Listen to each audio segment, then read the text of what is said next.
Chapter 3. Step 1. Make a decision. Your life changes the moment you make a new, congruent, and committed decision. Tony Robbins. The first and most important thing that you must do in order to live your best life is to make the decision to do so. I know that sounds simple, but the simple act of making a decision is what is neglected by most people. Jim Rohn once said, "Indecisiveness is the thief of opportunity." Or as I'd like to say, a confused mind does nothing. If you use phrases like, "I'll do it if," or "I'll do it when," or "if you're waiting until the right time," then I promise you, it'll never happen.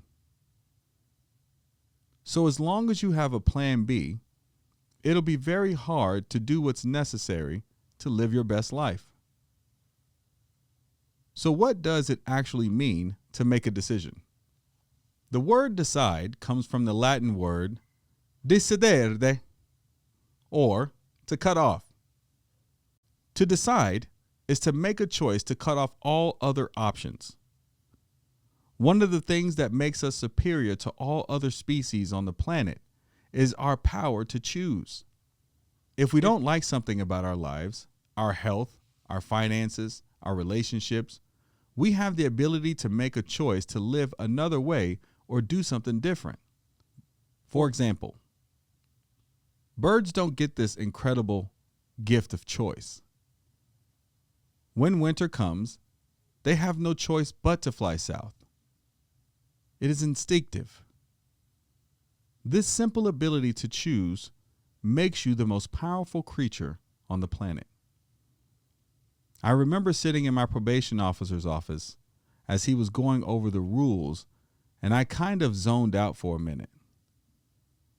I remember sitting there asking myself, is this really it? Is this all I'm here on earth for? Am I here to just exist and work and pay bills, and in between all of that, suffer, be disappointed, and take life as it comes? I was thinking at that time, this is bullshit. This can't be all that my life is meant to be. All I had known until this point was heartache, pain, suffering, disappointment, and anger. This is what I labeled as my day of disgust, or hitting rock bottom, physically, mentally, spiritually, and emotionally. In that moment, I hit rock bottom in all four. Have you hit your day of disgust yet? Either physically, mentally, emotionally, or spiritually? We all experience a day where we're sick and tired of being sick and tired. A day where it just gets old. That day where you feel, I can't take one more day of this shit. This isn't what I planned for my life. I knew deep down inside that I was meant to do something great, and I knew there had to be a way. Granted, I felt this way before, plenty of times, but there was something about this day where the thought of continuing to just get punched in the face by life was not an option anymore. It had me think of a story I first heard from Les Brown that describes a man walking down the street and he heard howling noises. He was nosy and wanted to find out what it was. He noticed that this howling noise was coming from a particular house, so he walks over to the porch and sees a dog laying there moaning and groaning. He didn't visibly see anything wrong with the dog, so he decided to knock on the door to inform the owner that there was something wrong with their dog. He knocks a couple of times and the lady answers, and he says to her, "Do you hear this dog out here moaning and groaning?" She replied, "Yes. He's been doing that all night." The man says, "Well, what's wrong with him?" The lady replied, "He's laying on the nail." The man asked, Well, why doesn't he just get off the nail? The woman looks at the man with a slight smirk on her face and simply says, because it's not hurting bad enough. This story was so revolutionary to me because it made me think of all the times where I had just complained or moaned and groaned about my situation, similar to the dog in the story. The sad part is that most people like me will moan, groan, and complain to everyone around them, thinking that we're actually doing something about it when we're really just complaining. So let's talk about what complaining is and what complaining isn't. To complain, expressing dissatisfaction or annoyance about something, comes from the Latin word complengere, or lament, which is defined as a passionate expression of grief or sorrow. It doesn't say anywhere in this definition to take action or make a decision. In more simple terms, by complaining, we are just whining. And by just whining, we're not taking action. I don't know about you, but I can't stand to hear people whine, especially when they're not willing to do something about it. I realized in that moment, sitting across from my probation officer, that I was done whining and complaining about how unfair life was. The cost of changing was taking 100% responsibility for what happens in my life from that day forward, including not blaming others, the court system, my mom or dad, or my ex-wife. Not blaming anyone but myself. Or I could continue to complain and blame, getting the results I was getting, which would be the cost of not changing. And as you can see from my story, I would have either ended up dead or in jail. Okay, so you have to make a decision. But once you make the decision, how do you change what's going on? Well, there's 4 steps to that process. The 4 parts to change. Change is hard at first, messy in the middle, and gorgeous in the end. Robin Sharma. Clarity equals power. In order to make change, you must know exactly what it is you want to change. It is important to get all the chatter out of your head and onto a piece of paper so that you can clearly see what you're unhappy with. So if you're serious about living your best life, take the time to answer these questions. P.S. Don't be all surface level when answering these questions. It will not help you. One sentence answers will not help you clearly see the problem. Go deep. Write a paragraph when answering these questions. Allow the emotion to help you write. The first part is awareness. The definition of awareness is knowledge or perception of a situation or fact. Number 1, what area of your life are you not happy with? Is it your career, relationship, finance, spirituality, health, family, or personal growth?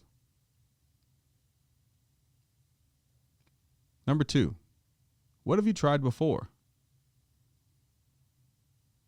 Number 3, did you give it 100% of your effort? Number 4, did you commit? Meaning, did you stick with it long after the mood you set it in had left you? The second part is understanding. The definition of understanding is an individual's perception or judgment of a situation. Question 1. What do you feel is stopping you or standing in your way of having the life you want? Number 2. Who or what do you blame for not having what you want? Number 3. Now that you're done blaming everyone and everything else, what's really standing in your way? The next part is disassociation. The definition of disassociating is to disconnect or separate. Number 1, are you willing to let go of the past and current grudges? Number 2, are you willing to forgive any and everyone who has hurt you in the past? Number 3, are you willing to look at your past through a different lens? The last part is to reprogram.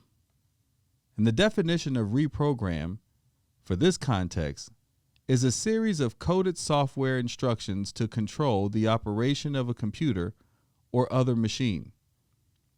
In this case, your brain. Number 1, are you willing to accept new ideas or ways of thinking? And number 2, are you willing to question everything you were taught as a child?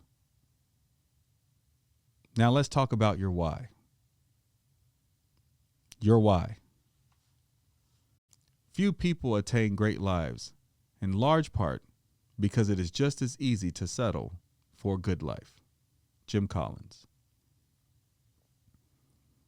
Imagine having your dream car, but you have no gas to put in it or tires to put on it. It's pretty to look at, but useless other than that. As a matter of fact, it'll probably make you irritated after a while to just sit there and look at it as you dream about how fast it goes and what life will be like driving it. You imagine what people will say, how they would look at you in awe as you drive by.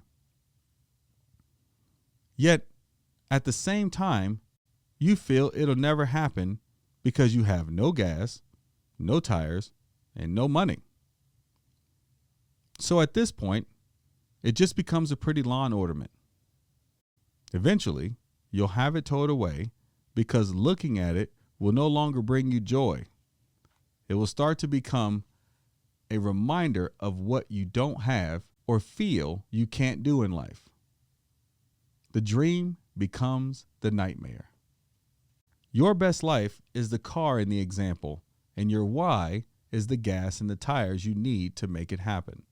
The definition of why in the dictionary means for what reason or purpose. Or as my mentors once told me, your why stands for what hurts you. Your best life is more than possible, and it won't be easy. The minute you decide to take your life to the next level, life is going to throw everything at you to test you and see how bad you really want it. Without a strong reason, the bullshit that will undoubtedly come your way will feel like too much and not worth the fight.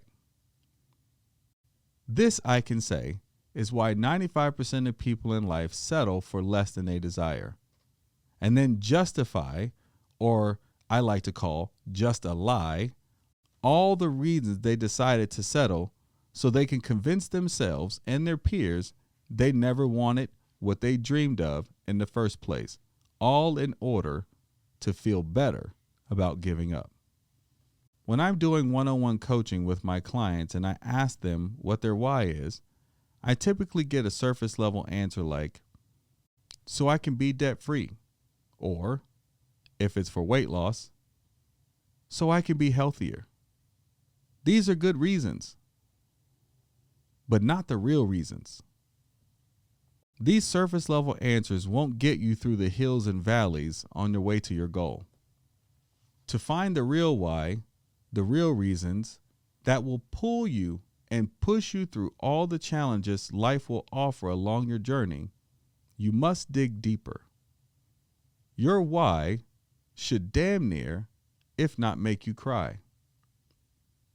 So if a client tells me, I want to lose weight so I can be healthier, I follow up with, and why do you want to be healthier? And once they give an answer to that, I ask again, and why do you want that? I ask this question, why do you want that, at least 7 times in order to peel back all the layers and get them to the core reason. The reason that makes their eyes begin to water, heart beat faster, and body fill up with emotion. As human beings, we are always either running from pain, mental suffering or distress, and or running towards pleasure, a feeling of happy satisfaction and enjoyment. The key to getting motivated right now to do what is required to create your best life is to flat out get disgusted with where you are right now. Pain is a greater motivator to get going. On the other hand, it's pleasure, creating a compelling future that will sustain your journey. We will discuss that further in step 7. For now, I want you to dig deep and find what's hurting you, your why. Question 1. What do you really, really, really want? Question 2. Why do you want that? Question 3. And why do you want that? Question 4. And why do you want that? Question 5. And why do you want that? Number 6. And why do you want that? And number 7. Why do you want that? If you haven't yet begun to tear up or feel the emotions, keep asking yourself, why do I want that? And if you're at that point, great, you're on your way. When the why is strong enough, I promise you, you will do whatever it takes. And the whatever it takes part will require you to sacrifice some things. Sacrifice. If you want to live an exceptional and extraordinary life, you have to give up many of the things that are part of a normal one. Srinivas Rio. Sacrifice is defined as an act of giving up something valued for the sake of something else regarded as more important or worthy. In order to live the life you truly want, you must be willing to give up some things. If your current habits, the people you hang around with, places you go, books or magazines you read, food you eat, and TV shows you watch could get you the life you want, you'd already have it. So since you don't have the life you want yet, that means there are habits you have, people you hang around with, places you go, TV shows you watch, food you eat, and books and magazines you will have to give up in order to make room for new ones that will help you achieve your dream life. Easier said than done, Steve. Yes, I get it. And the definition says, sacrifice means to give up some things you may love but don't serve you. You're giving them up for things that you won't love at first. But as you see your goals get closer and closer within reach, you will begin to love them. When I made the decision that I wanted to be a world-renowned author, speaker, trainer, and coach, I knew this meant I needed to be in business for myself. That meant I had to be willing to sacrifice the security in my life. And what I mean by security is a steady paycheck, the 9 to 5, the 2 weeks vacation, the medical benefits. Do you have to sacrifice these things in order to be in business for yourself? No, not really. But for me, I knew that if I had a safety net, if I had a plan B, if I had something to fall back on, the minute things got tough, I would retreat to that plan B. I did not want to do that. That meant I had to watch my friends and family who did have the steady paychecks have and do things that I couldn't. A lot of my friends and family thought I was crazy. And to be honest, I thought I was a little bit crazy too. Throughout my journey, there were times where I was penniless, homeless, carless, and hopeless. For some people, this is a little extreme, but for me, giving up my security was a necessary sacrifice and worth it in order to become the great man I knew God had created me to be. Question: what are you willing to sacrifice? Commitment. Commitment is what transforms a promise into reality. Abraham Lincoln. Commitment means doing what you said you would do long after the mood you set it in has left you. Commitment is the ability to stay dedicated to the pursuit of your best life against all odds. It is this willingness to stay dedicated that will separate you from 95% of the population. Achieving your best life won't be easy. Some things will go your way, and a lot of the time, it will seem like nothing is going your way. It is at this point most people decide that the fight is not worth it. But don't let that be you.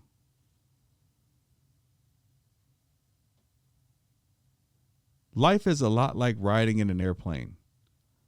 When you are ready to ascend to new levels in flight, you will undoubtedly experience turbulence.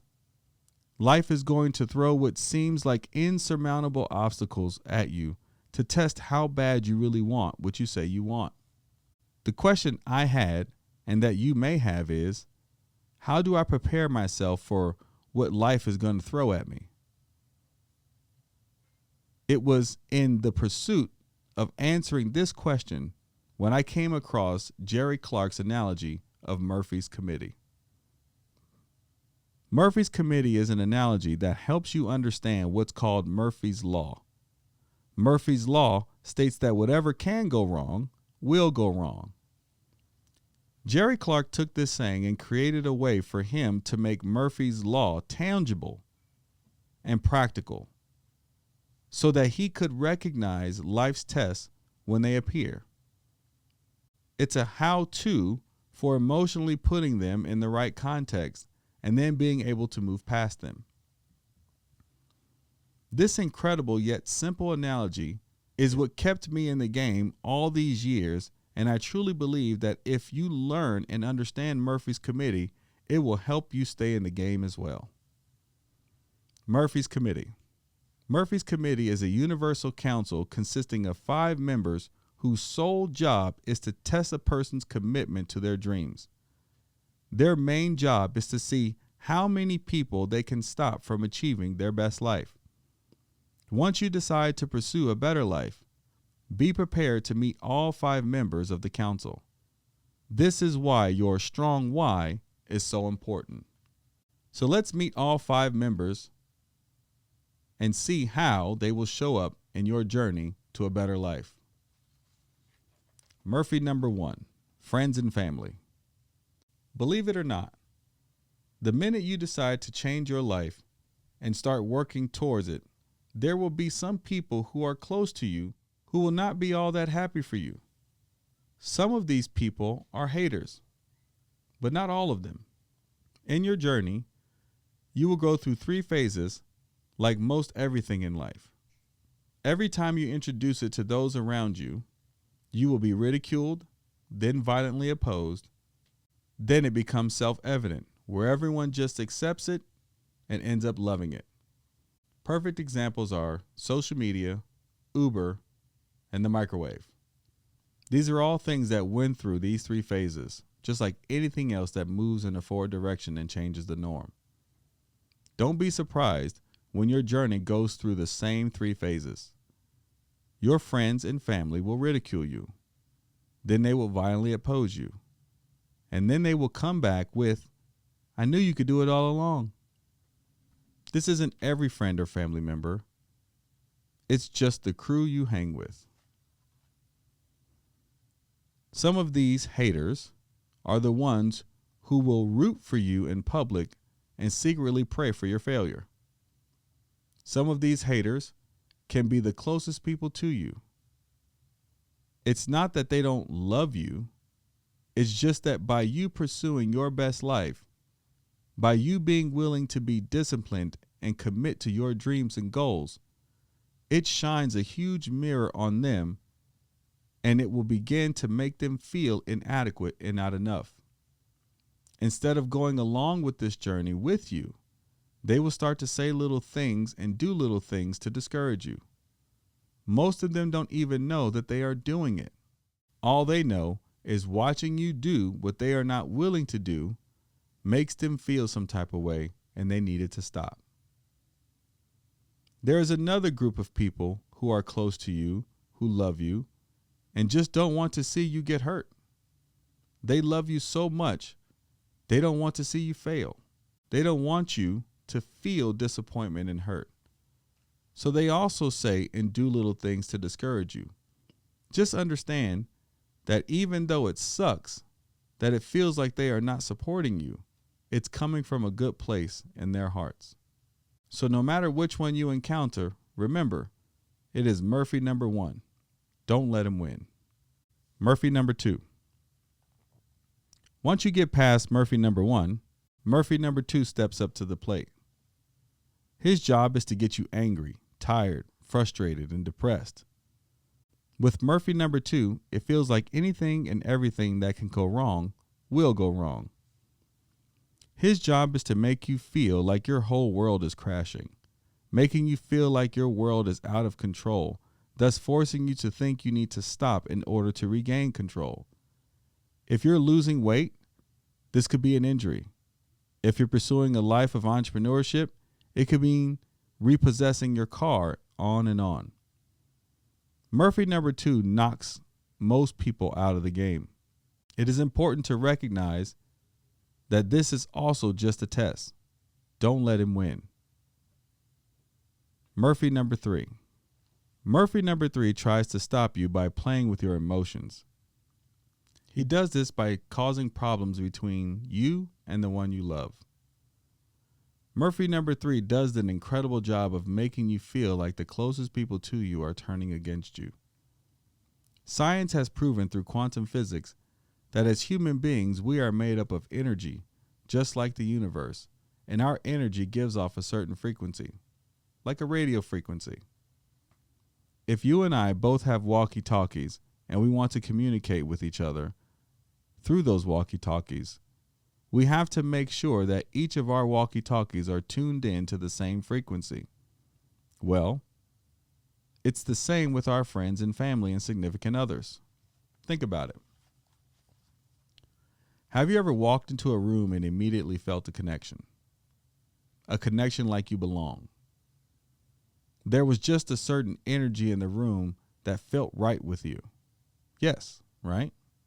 Well, the opposite is true too.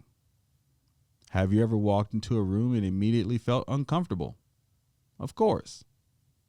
Have you ever met someone for the first time and you just clicked? Yes, right?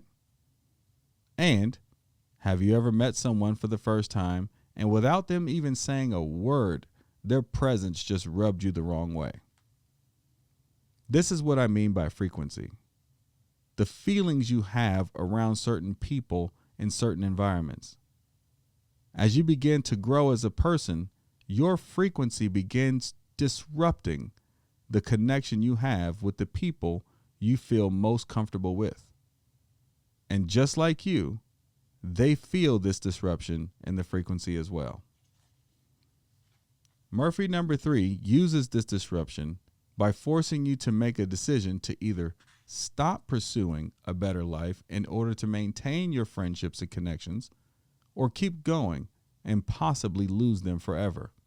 Murphy number 3 knocks a lot of those who made it through the first 2 tests quit because he uses this tactic to make you feel the fear of possibly being alone. I promise you, this is not true. You will not be alone. As your frequency changes and some people decide to leave your life because of it, you will attract a whole new group of people who are on your new frequency headed in the same direction as you. Once again, allowing you to feel like you belong.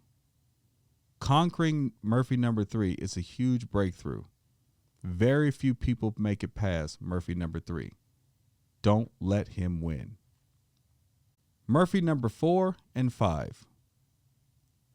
Murphy's number 4 and 5 picks up where Murphy number 2 left off. They do this by instilling you with an overwhelming amount of fear, false evidence appearing real, and doubt, the feeling of uncertainty, that a better life even exists. Murphy's number 4 and 5 uses confusion, lack of understanding, hesitation, overanalyzing, suspicion, distrust, and indecision, the inability to make decisions quickly. Murphy numbers 4 and 5 uses these masterfully in order to stop you dead in your tracks. But whatever you do, don't stop. Don't let these emotions paralyze you. It is all a test to see how bad you really want the life you know you deserve. Don't let them win. In the 9th grade, I enrolled into junior ROTC at Riverdale High School in Riverdale, Georgia. My first day sitting in class, I remember my instructor looking at us with a very serious look on his face and saying, "It doesn't matter what you have going on at home. It doesn't matter what your past is. Today is the first day of the rest of your life." Right now, you may not be sitting in junior ROTC class, but I want to say to you what my instructor said to me. It doesn't matter what you have going on at home, at work, and it doesn't matter what you've done in your past. Today is the first day of the rest of your life. In this moment right now, you could decide to rewrite the story of your life. It's just going to take making a decision, knowing your why, the willingness to sacrifice, and doing what you said you were going to do long after the mood you set it in has left you. So with all that being said, are you ready to make a decision? Are you willing to do what it takes? Will you commit to the process? If so, let's get it. If not, reread this whole chapter. I'm not judging. I've been there too.